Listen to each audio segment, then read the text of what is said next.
बचता है that is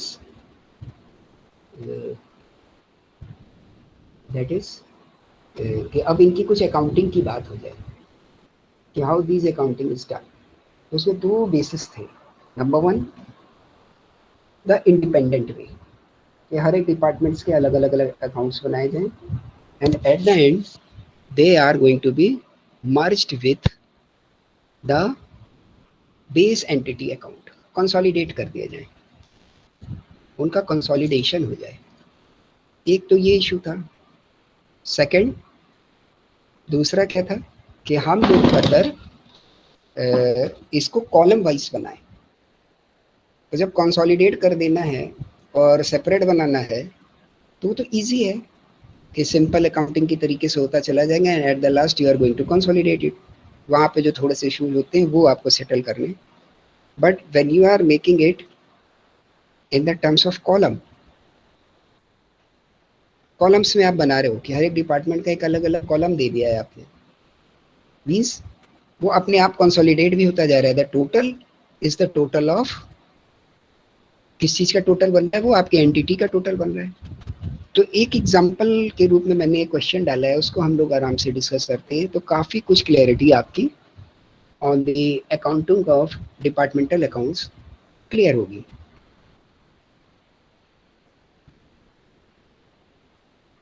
तो उस एग्जांपल के जो पहला है वो आप निकाल लीजिए। Some figures are given to you.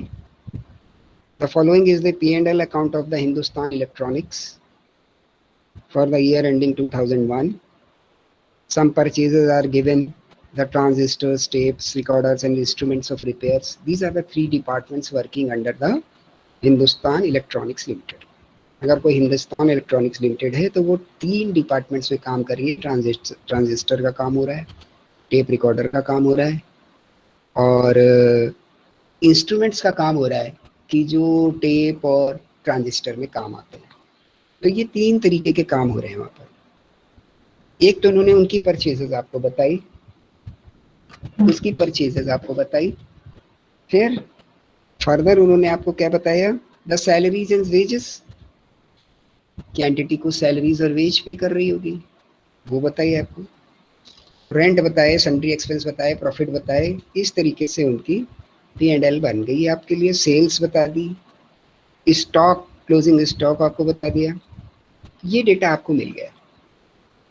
Further कुछ एडजस्टमेंट्स उन्होंने बोले, those adjustments are the transistors and the tape recorders have been sold in showroom and repairs etcetera made in the factory.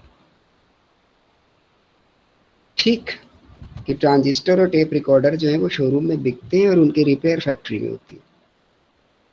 ध्यान से इन बातों को ध्यान रखना है क्योंकि कल हम लोगों ने जो डिस्कस किया था the allocation and the apportionment, उसका रोल शुरू हो जाएगा। तो बोलता है the apportionment of the salaries and wages, ये किस हिसाब से करना है कि शोरूम 3/4, फैक्ट्री 1/4। ये बोला उसने कि ये जो हम सैलरीज और वेजेस देते हैं इसमें से 3/4 शोरूम के हिस्से में चली जाती है और 1/4 फैक्ट्री के हिस्से में आती है। And the salaries and wages of the showroom are divided into the 1 and 2 the ratio of the X and Y। मतलब आपसे वो क्या करा रहा है कि पहले सैलरीज और वेजेस को शोरूम और फैक्ट्री के रेशियो में बांट दो, फिर जो शोरूम का रेशियो आए इसमें से आप एक्स और वाई का हिस्सा on the basis of showroom बताइए, डालिए उनके हेड में, और जो रिपेयर्स में है वो इक्वली डाल दो। कि रिपेयर्स के लिए क्या बोल रहा है, 1 and 2 divided, showroom will be divided 1 and 2 XY department, rent of the factory is 500 per month, rent of showroom is apportioned equally। तो जो रेंट है शोरूम का वो एक्स और वाई में बराबर बांट दो। इसका मतलब कि वो एक जैसा स्पेस एरिया ऑक्युपाई कर रहे होंगे। Sundry expenses are apportioned in the sales ratio of the department, prepare the departmental trading and profit and loss account। तो ये जो गिवन डेटा था इसमें उसने आपको एक्स वाई जेड इस हिसाब से फिगर्स भी दे दी, साथ ही साथ आगे के कुछ एडजस्टमेंट दे दिए। Now what you have to do, जल्दी से कॉपी पेपर उठा लीजिए और बनाना शुरू कर दीजिए मेरे साथ। ठीक, तो first of all you have to write the heading on the top that the departmental trading and profit account for the year ended 31st March 2001, because what is given to you is it exactly the profit and loss account? No, ये तो profit and loss account किसका है? Hindustan electronics का है भाई, जो आपको given है। अब तो आपको डिपार्टमेंट्स का बनाना है। ये जो टोटल प्रॉफिट आपको दिख रहा है ये तो हिंदुस्तान का है, टोटल परचेजेस और टोटल सेल्स दिख रही है वो भी हिंदुस्तान की है। ठीक, लेकिन जब आप इसको बाइफरकेट करना चाहो कि what is the result and output of the department x और द डिपार्टमेंट वाई और the department Z, then the departmental accounting is needed. So you have on the top written the name or the disclosure of the statement you are going to produce. That is the departmental trading P&L for the year ended 31st March 2001. अब एक आपको बड़ी line इसके नीचे खींच देंगी. Now you have to make the one big column for the particular, then small columns for the three departments, and fourth small column for the total. ये तो आपके बन गए एक साइड के. And in the second right half, same thing will be repeated, the particulars and the three columns for the small columns for the departments, and fourth one is the total. ठीक, clear है? इसको आप खींच ले फटाफट, फिर हम लोग आगे बढ़ते हैं. Please prepare on the sheets. बनाते चलिए. हो सकता है किसी दिन हम कह दें कि इनकी पिक्स आप हमको सेंड कर दीजिए या कैमरा खोल के दिखा दीजिए. इसलिए बना लीजिए, जैसा भी बने, अच्छा बुरा कोई बुरी बात नहीं है. क्योंकि मैं बार बार बोल दे रहा हूँ, शायद मैंने पहले भी आपकी क्लास में बोला है कि ये जब तक आप करेंगे नहीं, कितना भी कोई पढ़ ले, practice is vitally needed in the case of accounting, in the case of the numericals, in the case of the taxes. अगर आप इनकी प्रैक्टिस नहीं करोगे तो ये वॉश आउट हो जाएंगे बेटा. कितनी अच्छी सुनी हुई बात हो, या करते समय हाथ कांपेगा कि ये क्या हो गया है. ठीक, हमेशा तो ऐसा समय नहीं रहेगा. आगे आप लोगों को एग्जाम भी फेस करने, कंपटीशन भी फेस करने, तो प्लीज सारी मौज मस्ती के साथ में ये भी होना चाहिए. तो प्रिपेयर इट. 4 कॉलम आपके बनने वाले हैं डेबिट साइड में और 4 कॉलम आपको बनने वाले हैं क्रेडिट साइड में. पहले कॉलम को आप बड़ा कर लें फॉर द पर्टिकुलर्स. 3 कॉलम आपके छोटे हों फॉर द डिपार्टमेंट 1 एक्स के लिए, डिपार्टमेंट वाई के लिए, डिपार्टमेंट जेड के लिए, और एक टोटल का कॉलम. ये आपने प्रिपेयर कर लिया. अब रेस्पेक्टिव वैल्यूज को असाइन करना शुरू करते हैं हम लोग. तो सबसे पहली परचेजेस. तो परचेजेस एग्जैक्टली आपको गिवन है, कोई झगड़ा नहीं है. तो जो आपको गिवन है उसको आप वैसा ही चढ़ा दीजिए एकदम सिंपली. तो purchases of the x is 1,60,000, purchases of the tape recorders 125, and the servicing and job department की purchases 80,000. The first one 160,000, second one 125,000, and third one is 80,000. ये आपने परचेजेस में लिख दिया. एक काम आपका हो गया. टोटल लगा दीजिए इसका. तो you will get the total. Calculator बच्चों साथ में रखो. You will get the total 365,000 in the total column. तो टोटल कॉलम में आपको 365 मिल गया. ये हो गई आपकी परचेजेस. बिल्कुल ट्रेडिंग एंड P&L बन रहा है. तो अब नीचे तो इसमें आपके पास कोई ऐसा आइटम है क्या जो यहाँ जाना है ट्रेडिंग में? नहीं.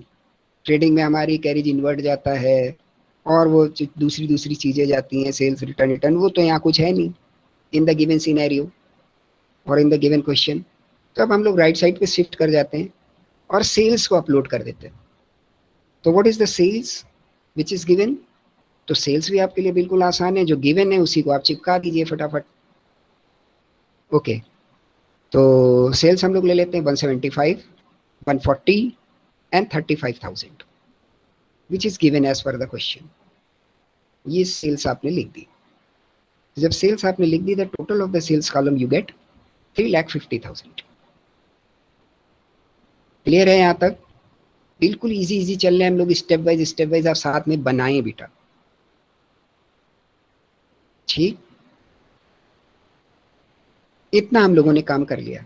Is there any other item which should be included while we are ending our trading account? क्योंकि ट्रेडिंग एंड पीएल है तो पहले हमको चाहिए ग्रॉस प्रॉफिट, तो ट्रेडिंग अकाउंट यहाँ पे बंद होना चाहिए।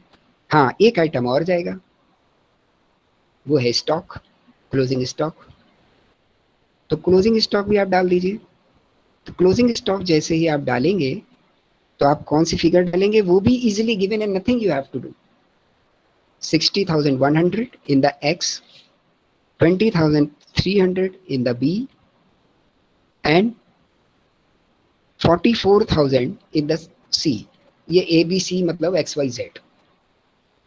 तो X में आपको डालना है 60,100 रुपए, Y में डालना है 20,300 रुपए और Z में डालना है 44,000 रुपए।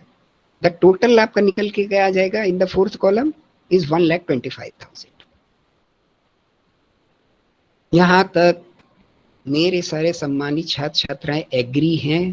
प्लीज रिस्पॉन्स, तब आगे बढ़ते हैं हम लोग, बिकॉज दिस इज हाँ न्यूमेरिकल है बेटा, तो आपकी रिस्पॉन्सेज आती रहेंगी तो मुझे लगेगा कि हाँ हम लोग सही दिशा में चल रहे हैं, और बनाते भी बच्चों चलना। अब हम लोगों के पास अब इसमें कोई काम नहीं बच रहा है, हमको ग्रॉस प्रॉफिट या ग्रॉस लॉस जानना है। तो just make the total of it, इनके कॉलम वाइज आप टोटल लगा दीजिए। तो आप देखोगे कि डिपार्टमेंट एक्स का राइट साइड का टोटल आएगा 235,100 और आपको साफ साफ दिख रहा है कि लेफ्ट साइड का टोटल कम है, तो बैलेंसिंग करनी है आपको। वो जो राइट साइड वाला टोटल है 235,100 एक्स का, उसको एक्स वाले कॉलम में नीचे लिख दीजिए। और जैसे ही आप लिख देंगे तो you will get the balance which is the outcome of the total of the credit side lace the total values in the debit side. तो वो आपकी क्या घटने वाली है, द परचेजेस। तो now what you will gate, the gross profit for the department x which is 75,100। यहां तक आप साथ साथ उतार लीजिए। अगला पॉइंट लेते हैं हम लोग वाई का, जो कि टेप रिकॉर्डर डिपार्टमेंट है। इसको भी हम देखते हैं कि इसके राइट साइड का टोटल बनता है 1,60,300 रुपए, 1,60,300, जो कि इससे ज़्यादा है डेबिट साइड वाले से। तो इसकी भी बैलेंसिंग में हम इसको ले आते हैं इधर। तो हमारे पास क्रेडिट का कौन सा बैलेंस स्टैंड करेगा, 35,300 फॉर द डिपार्टमेंट वाई का ग्रॉस प्रॉफिट हो गया है। अब हम लोग चलते हैं तीसरे डिपार्टमेंट की ओर। तो तीसरे डिपार्टमेंट का टोटल जब आप करेंगे तो आप पाएंगे कि the balance of the debit side is more than the credit side. Debit का बैलेंस आपको दिखाई दे रहा है 80,000, और जब आप इसका टोटल करेंगे विद द क्रेडिट साइड तो आप पाएंगे कि एक फिगर तो 35,000 की है, दूसरी 44,000 की है। तो आपको साफ साफ दिखेगा 44,600 की है, तो आपको दिखेगा कि 400 रुपए का लॉस आएगा। ओके, 400 रुपए का लॉस आएगा। Now make the total of the profit. तो प्रॉफिट का टोटल कितना हो गया जीपी का, राइट हैंड साइड पे प्रॉफिट का टोटल दोनों का मिला के आपका आ रहा है 1,10,400, और लॉस में आ रहे हैं ₹400। एग्री?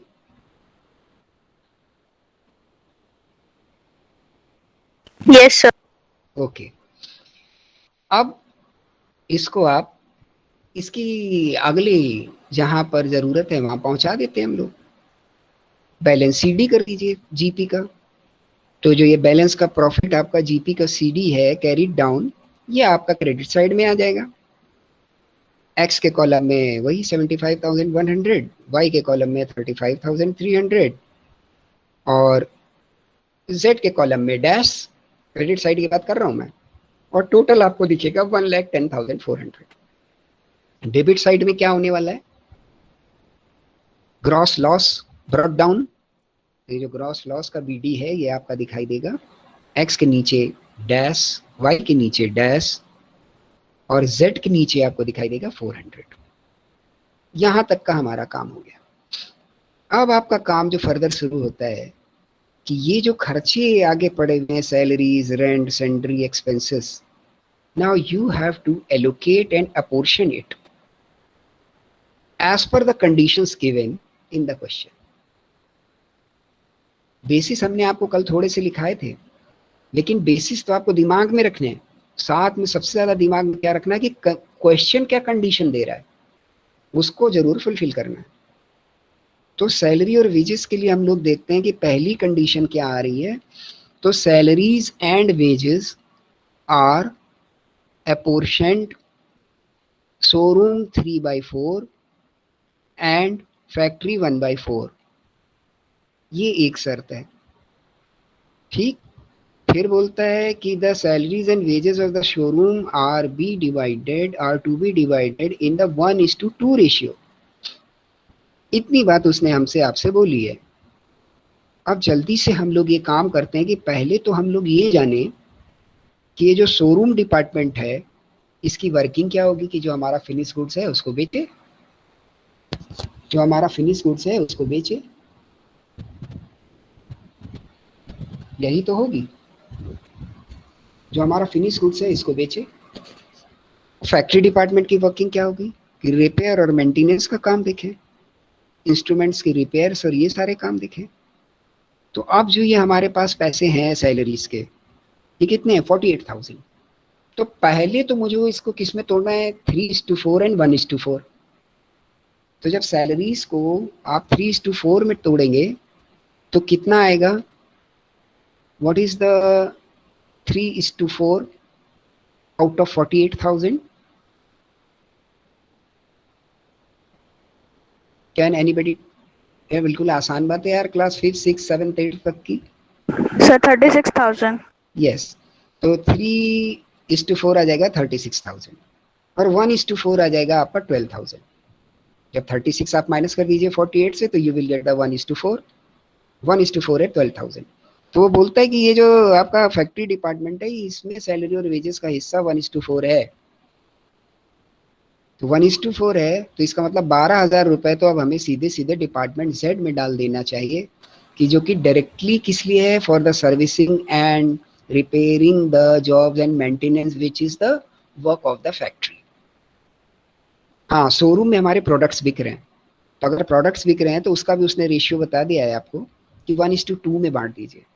तो अब 36 का 1:2 कर दीजिए।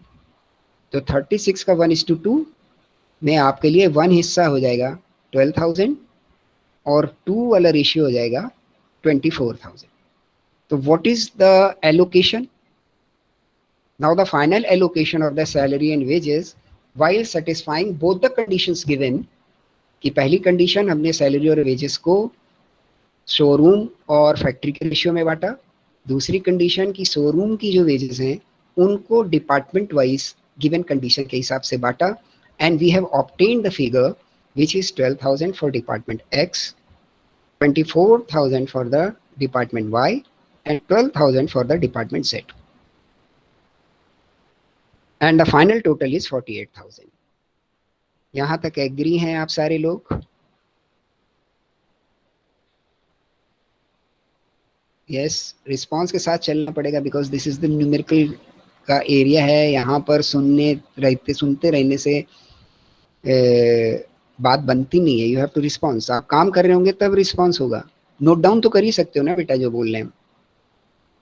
एग्री? आपको ये बात समझ आ गई? We can further proceed. लिख के भी कमेंट डाल सकते हो यार, दिक्कत है तो। आपकी रिस्पॉन्स अवेटेड है। यस, चलिए आगे बढ़ जाते हैं हम लोग।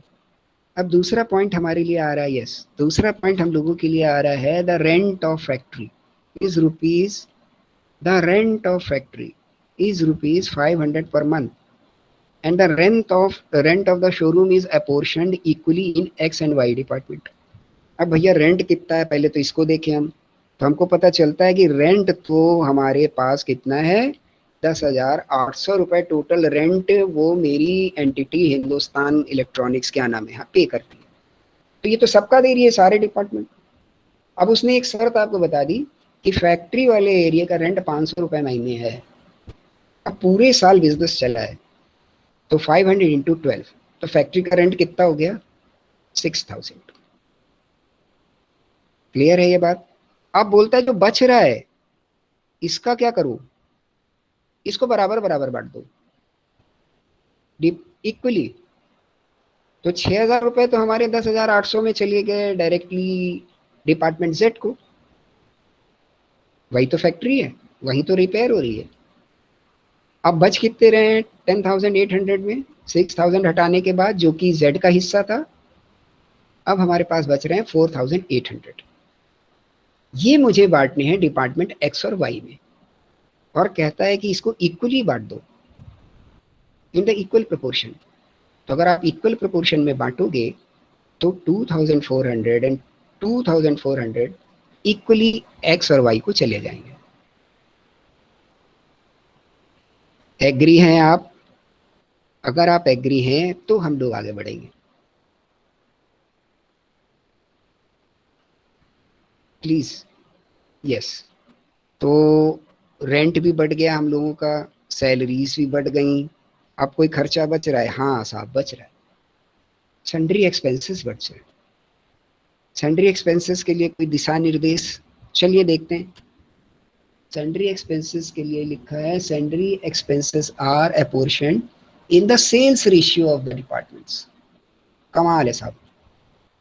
अब आप सेल्स रेशियो निकालिए। प्यारे बच्चों, सेल्स रेशियो ये कोई मुझे निकाल के बताएगा भाई, ये मैं नहीं बताने वाला हूँ।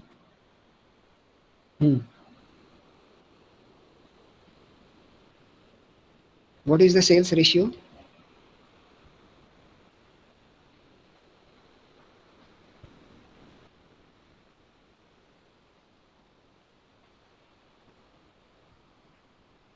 क्या है सेल्स रेशियो?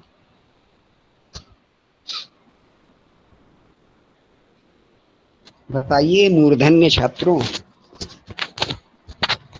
यस, कुछ तो ट्राई करेंगे आप, जरूर करना पड़ेगा, मजा तभी आएगी यार। तो मेरी तरफ से सुन लोगे तो वो सब एक तरफा हो जाएगा। हम आप जब साथ काम करेंगे तब कुछ बात बनेगी। 5:4:1 करेक्ट।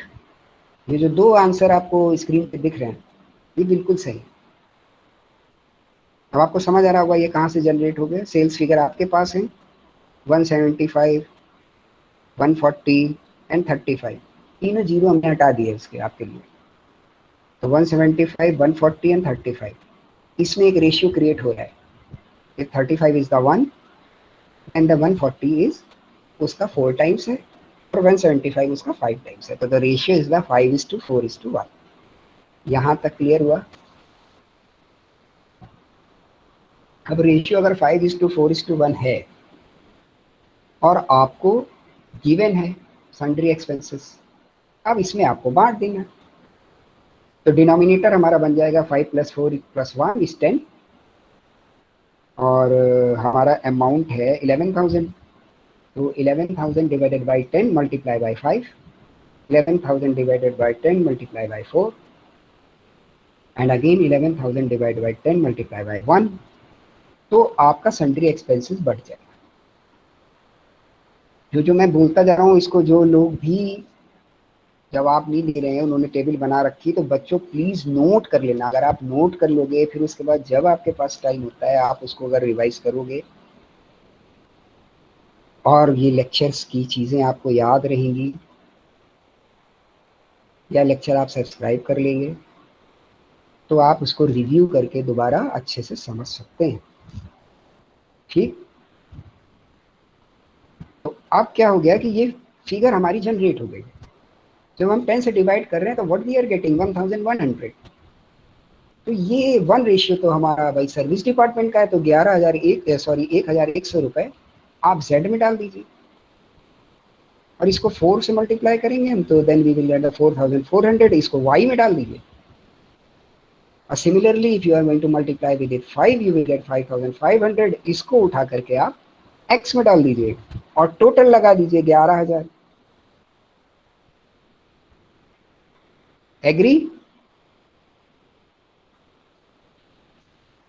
चलो जी, अब देखते हैं कुछ आइटम बच रहे हैं क्या? नहीं बच रहे हैं। गिवन जो डेटा है, जो गिवन हिंदुस्तान की P&L थी, उसके सारे गिवन आइटम्स को हम लोगों ने कंसीडर कर लिया, as well as all the given adjustment को भी हमने उसमें एडजस्ट कर दिया। कोई एडजस्टमेंट अब नहीं छूट रही है और कोई भी डेटा या हमारा आइटम अब नहीं छूट रहा है। तो now make the final total. अगर आप फाइनल टोटल करो अब, तो आप देखते हो कि Z का जो GP है वो दिख रहा है 75,100 रुपये, 75,100। और इधर का आप टोटल लगाइए जरा, जो खर्चे हुए हैं इन द P&L। एक 12,000 है, एक 2,400 है, एक 5,500 है। मतलब अभी भी हमारा जो 75,100 रुपये वो बहुत ज़्यादा है। उसको लाइए आप इधर रख दीजिए डेबिट में और बैलेंसिंग करिए। तो जब आप बैलेंसिंग करेंगे तो you will get the net profit which is 55,200. Okay, now again with the case Y. तो केस Y का GP 35,300 है और अगर हम लोग यहाँ पर उसका टोटल लगाइए, जो आपने खर्चे इसमें किए हैं रेगुलर, तो उनका जब आप टोटल लगाओगे तो देखोगे the value of the debit side is lesser than the value of the credit side. तो ये जो आपकी जीपी की फिगर है, या इधर ट्रांसपोर्ट करिए टोटलिंग में 35,300 और आपको नेट प्रॉफिट में अमाउंट मिलेगा 4,500। अब हम लोग चलते हैं जेड कॉलम की ओर। जेड कॉलम में आप देखते हो कि आपका जो क्रेडिट में तो कुछ था ही नहीं, डेबिट में ऑलरेडी 400 का बैलेंस था आपके पास। क्लियर? अब आप देखना चालू करिए कि कौन कौन से खर्चे हैं जो आपने इसमें और डाले हैं। तो आपने 12,000 रुपये सैलरी के डाले, 6,000 रुपये रेंट के डाले और 1,100 रुपया सन्ड्री एक्सपेंस का डाला। ग्रॉस प्रॉफिट में कुछ था ही नहीं, ऑलरेडी 400 के लॉस में थे हम, और हमने ये 3 फिगर्स और उसमें ऐड कर दी, which are the expenses. What is its meaning? We have getting more loss from the service department. और ऐसा अधिकतर होता है क्योंकि सर्विस डिपार्टमेंट तो कुछ बेचने ऐसा जा ही नहीं रहा है कि उसको प्रॉफिट होगा।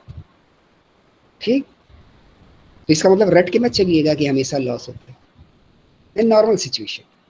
तो आपने ये जो टोटल लगाया, ये कितना आ गया? 19,500। जीपी में हमारे पास कुछ है नहीं, यही ट्रांसपोर्ट हो जाएगा उधर, तो आपका नेट लॉस कितना हो जाएगा? 19,500। एग्री कर रहे हैं आप सारे लोग? यस भाइयों बहनों, एग्रीड? चलिए, यहां तक क्लियर बेटा? कुछ यहां तक क्लियर? कोई रिस्पांस? आपको जो वो ग्रॉस प्रॉफिट और net gross loss, net loss, यहाँ तक की सारी बातें क्लियर हो गई? ठीक है, अब यहाँ तक की Yes, सारी sir. बात ओके। तो यहाँ तक की अगर आपकी हमारी सारी बातें क्लियर हो गई हैं, तो अब हम लोगों को ये देख लेना चाहिए कि whether what we have worked is correct। हम लोगों ने जो काम किया, क्या इसको हम चेक कर सकते हैं क्या कहीं से कि ये सही हुआ कि नहीं हुआ? हम लोग क्या इसको कहीं से चेक कर सकते हैं? हाँ, कर सकते हैं। आपको टोटल पर जाना चाहिए फौरन, और टोटल पर जाने के बाद आपका ध्यान कहाँ होना चाहिए? यस, जल्दी से बताइए मुझे, आपका ध्यान कहाँ होना चाहिए?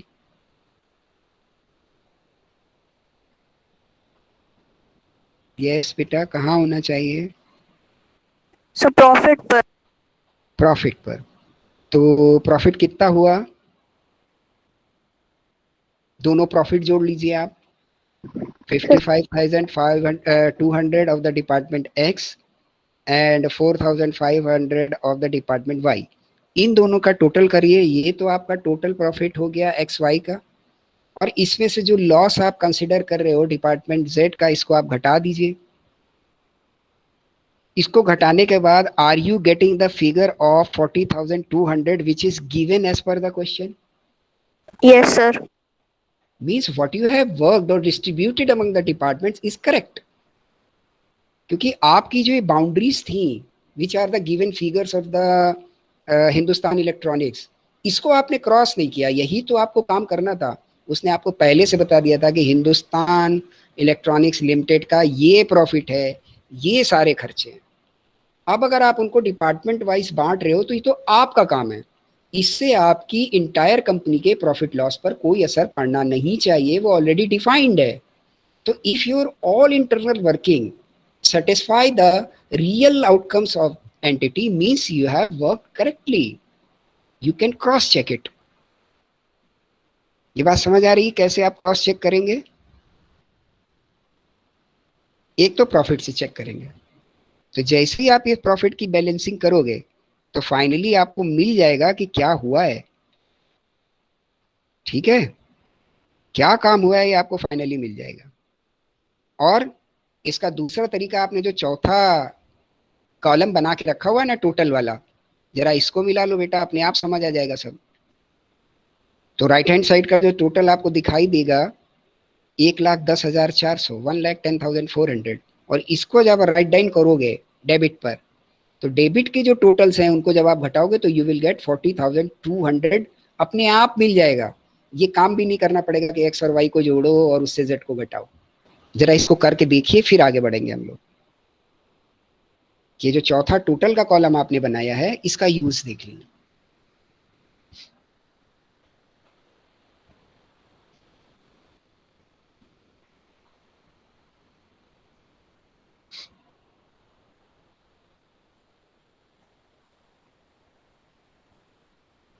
ठीक है बच्चों,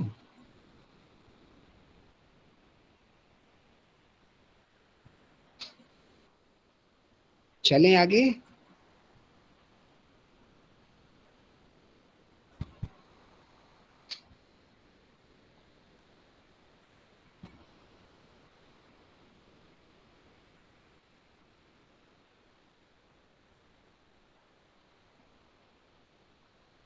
yes, this is the one way. Second वे, कि ये जो पूरी आपकी फाइनल टोटल है, सारे खर्चे मिलाकर और सारा सब कुछ मिलाकर, ये कितनी आ रही है? 4,75,000 आ रही है ना। गिवन गिवन जो आपकी सिचुएशन है ऑफ द हिंदुस्तान इलेक्ट्रॉनिक्स, ये कितनी है? 4,75,000। ये 4,75,000 आपको कहाँ मिल जाना चाहिए? ये 4,75,000 कहाँ रिफ्लेक्ट करेगा? अभी तो आपने प्रॉफिट को पकड़ा, आप नेट प्रॉफिट तक पहुंचे और आपने प्रॉफिट को पकड़ा। इससे पहले भी एक क्रॉस चेक हो सकता है। ये जो हमारी डेटा है, अब इसमें देखिए कौन सारे आइटम्स हैं। अब आपकी अकाउंटिंग पे पकड़ बढ़ेगी। इसमें आप देखिए परचेजेस हैं, इसमें सैलरीज हैं, वेजेस हैं, रेंट हैं, सन्ड्री हैं, और प्रॉफिट भी शामिल है। मतलब वो सारी चीजें शामिल हैं जो P&L का हिस्सा हो सकती हैं। तो ये टोटल मुझे कहाँ दिखना चाहिए? ये टोटल मुझे दिखना चाहिए जहां पर हम trading and profit and loss trading account को बंद करते हैं, वहां पे ये टोटल मुझे दिख जाना चाहिए। कारण, क्योंकि जब हम ट्रेडिंग को बंद करते हैं तो हमारे पास सारी परचेजेस और सेल्स के एडजस्टमेंट हो गए, और जो डिफरेंस है वो हमने जीपी की तरह रिकॉर्ड कर लिया। अब जीपी में से तो ही हम अपने खर्चे हटाते चले गए, तो हम बोल रहे हैं कि ये नेट प्रॉफिट है। मेरी बात समझ पा रहे हो?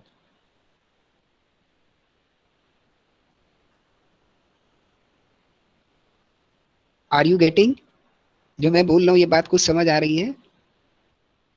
हमारा जीपी बेटा कहाँ से बन रहा है? No, okay. तो फिर से सुनिए आप, आपके परचेजेस और सेल्स और स्टॉक के टोटल ने, यही तीन मेन चार चीजें होंगी ना आपके ट्रेडिंग में।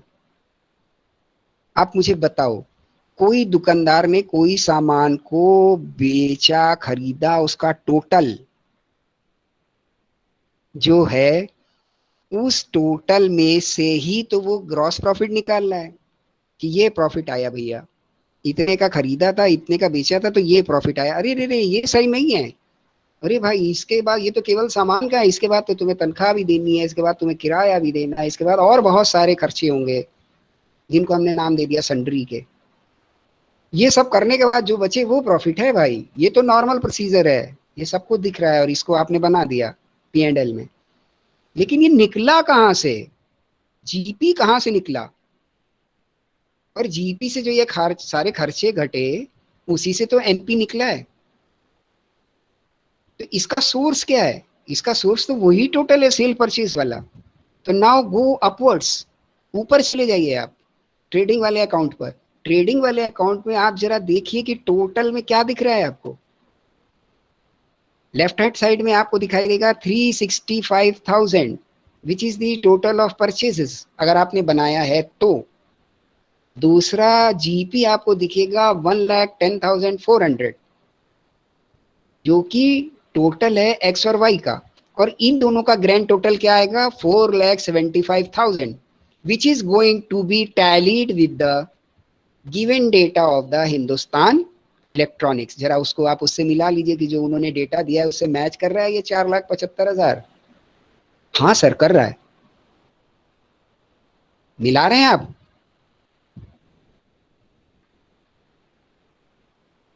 प्लीज जैसे बोल रहे हैं, थोड़ी देर बेटा, बस अब क्लास का भी टाइम हो रहा है, थोड़ी देर आपको ध्यान देना है। मैच कर रहा है? अब राइट साइड पे भी जरा मिला लीजिए।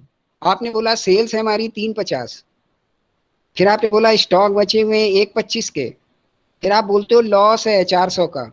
जरा इसका टोटल देख लो कितना है, 4,75,400।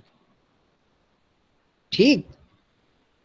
अब ये जो 4,75,400 आया है, क्योंकि ये जो 400 है वो लॉस का है, ये भी तो एडजस्ट हो जाएगा हमारी जीपी में, तो टोटल क्या बन जाएगा हमारा? 4,75,000, जो कि आपको गिवन है। यही तो P&L का टोटल होता है ना, कि उसमें हमारी सेल शामिल है, परचेज शामिल है, उसमें मेरे खर्चे शामिल हैं, उसमें मेरे सारे एक्सपेंसेस शामिल हैं, उसमें प्रॉफिट शामिल है, उसमें लॉस शामिल है। हमने ये खर्चे अभी एडजस्ट नहीं किए, तो इनका टोटल ऊपर इंक्लूडेड है। हमने जीपी और ग्रॉस लॉस को वर्कआउट कर लिया था, तो ग्रॉस लॉस को केवल अगर हम ग्रॉस प्रॉफिट से हटा दें और इन सेल्स और परचेज की टोटल और स्टॉक के साथ मैच करा दें, तो ये हमारी 4,75 से मिलना चाहिए, जो कि मिल रहा है। मतलब हम लोगों ने सही काम किया है। Now take your time of 2-3 minutes, और फिर मुझे आपको कोई क्वेरी हो इससे रिलेटेड तो आप पूछें मुझसे। पूरे आज के सेशन पर, इस क्वेश्चन पर या किसी पर जो भी आपकी क्वेरी जनरेट हो रही हो, प्लीज उसको पूछिए। बहुत अच्छे बच्चे हैं आप लोग जो इतना समय दे रहे हैं साथ में, तो प्लीज कोई भी क्वेरी बन रही है तो उसको पूछिए।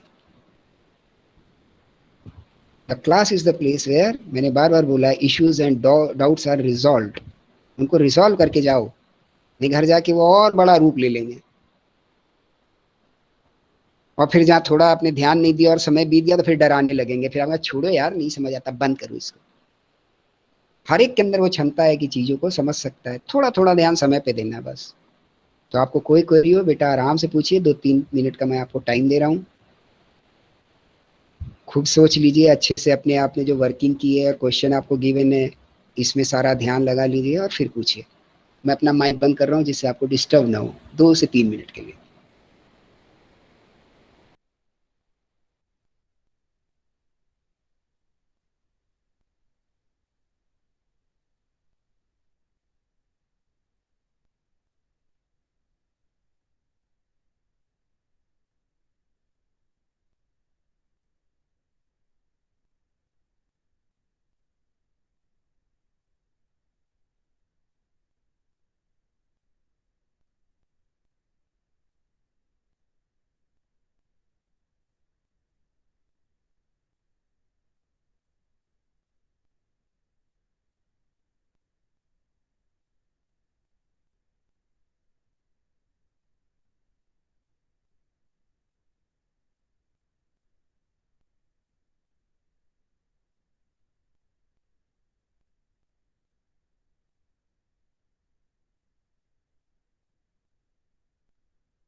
यस बच्चों, कोई क्वेरी आ रही है?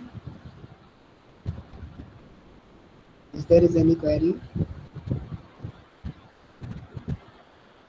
regarding the discussions we have made in this session?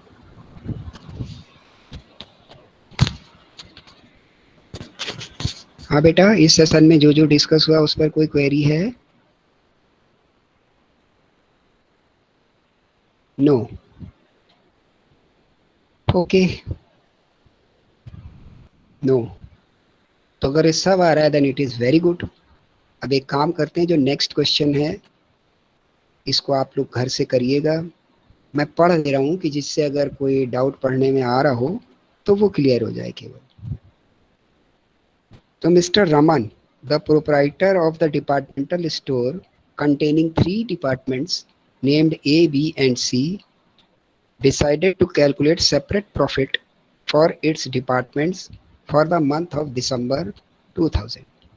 Stock on 31st December could not be valued for certain unavoidable reasons, but his rates of gross profit on sales for the A and B and C department is 40, 30 and 20% respectively. ठीक, अब एक ये नई बात है, इसको थोड़ा सा आप लोगों को दिमाग लगा के हैंडल करना पड़ेगा, ठीक? नहीं तो फिर इसको हम कल आपको बताएंगे कि उन्होंने आपको क्लोजिंग स्टॉक नहीं दिया है दिसंबर का, जैसे पिछले क्वेश्चन में दे दिया था। अब क्लोजिंग स्टॉक आपको फाइंड आउट करना पड़ेगा। उसके लिए उन्होंने आपको ओपनिंग स्टॉक दे रखा है, परचेजेस और सेल्स भी दे रखी है, कुछ ग्रॉस प्रॉफिट के साथ रेशियो भी दे रखा है। तो please try to work out with yourself, नहीं तो फिर कल हम लोग इसकी थोड़ी सी बात कर लेंगे फर्स्ट हाफ में। फिर उन्होंने एक आपको इंफॉर्मेटिव इंफॉर्मेशंस दे दी कि कुछ स्टॉक है एट द स्टार्ट, कुछ सैलरी है, कुछ परचेजेस और कुछ सेल्स है। फिर बोलता है कुछ इनडायरेक्ट एक्सपेंसेस है, जैसे इसमें 2-3 एक्सपेंस दे दिए तो उसको उन्होंने उठा के एक कर दिया कि कुछ इनडायरेक्ट एक्सपेंस है, जो कि तीनों डिपार्टमेंटों में बटे हुए हैं और जिनकी वैल्यू है 10,800। Out of this 1/6 of the whole are to be divided in the 3 departments in the proportion of 1:1:3। कहता है इसका 1/6 हिस्सा तीनों डिपार्टमेंट में 1, 1 और 3 के रेशियो में बांट दीजिए, और जो बचा रह जाए उसके बाद उसको डिपार्टमेंट्स की सेल के रेशियो में बांट दीजिए और इनका ट्रेडिंग एंड पीएल बना दीजिए। इतना काम आपसे वो करवा रहा है। तो मेरी उम्मीद है कि आप में से अधिकतर लोग इसको करने का प्रयास करेंगे। गलत सही की चिंता मत करिएगा, ठीक? आपकी गलती मेरी गलती, अगर गलती होगी तो उसको हम लोग मिलकर सही कर लेंगे, उसमें कोई शर्मिंदगी नहीं होती, पर ट्राई जरूर करिएगा। इसके साथ ही साथ ये तो आप करेंगे, और दूसरा आपको एक काम और करना है कि इंटर डिपार्टमेंटल परचेज या इंटर डिपार्टमेंटल सेल या इंटर डिपार्टमेंटल ट्रांसफर, इसको जरूर देख लीजिएगा, क्योंकि अभी तक आपको इसमें इंटर डिपार्टमेंटल ट्रांसफर नहीं मिले। सबका अलग अलग उसने बता दिया, एक डिपार्टमेंट की परचेज इतनी और बी की इतनी। कोई ऐसे भी बिजनेस हो सकते हैं कि एक डिपार्टमेंट से बन के दूसरे में जा रहा है, फिर दूसरे से बन के तीसरे में जा रहा है, या एक डिपार्टमेंट दूसरे को सामान दे रहा है, दूसरा तीसरे को दे रहा है, तीसरा पहले को दे रहा है। ऐसे भी तो केस हो सकते हैं। तो उनको कैसे हैंडल करेंगे आप, ये आप पढ़ के जरूर आइएगा। तो कल फर्स्ट हाफ में बड़ी जल्दी से इस क्वेश्चन को हम लोग डिस्कस कर लेंगे, क्योंकि मुझे उम्मीद है कि काफ़ी परसेंटेज आप लोग खुद कर लाएंगे। थोड़ा ही मुझे बताना होगा। जो जो चीज़ें आप कर सकते हैं वो जरूर कर लीजिएगा। कोई एक चीज़ आपसे हो ना तो रुक मत जाइएगा, ठीक? जो जो आप कर सकते हैं वो कर लीजिएगा, जहाँ तक बेस्ट से बेस्ट, बाकी छोड़ दीजिएगा। पूरा हो जाए दैट इज़ वेरी गुड। और फिर ये इंटर डिपार्टमेंटल वाला भी कल पॉइंट हम लोग डिस्कस करके, मौका मिलता है, टाइम मिलता है तो उसको उसके कोई एक आध छोटे क्वेश्चन डिस्कस कर लेंगे, या एक क्वेश्चन होमवर्क के लिए दे देंगे। उसको नेक्स्ट सेशन में हल्का सा डिस्कस करके आपका डिपार्टमेंटल अकाउंट का काम खत्म। इसमें इतना ही काम अब बच रहा है, inter departmental exchange. Okay, then if you have no query means now it is time to close the session. Very nice meeting with all of you. Thank you, Have sir. a nice day. Have a nice day. Thank you very much, beta. Thank you, sir. Thank you, beta. Thank you all of Thank you. you, sir.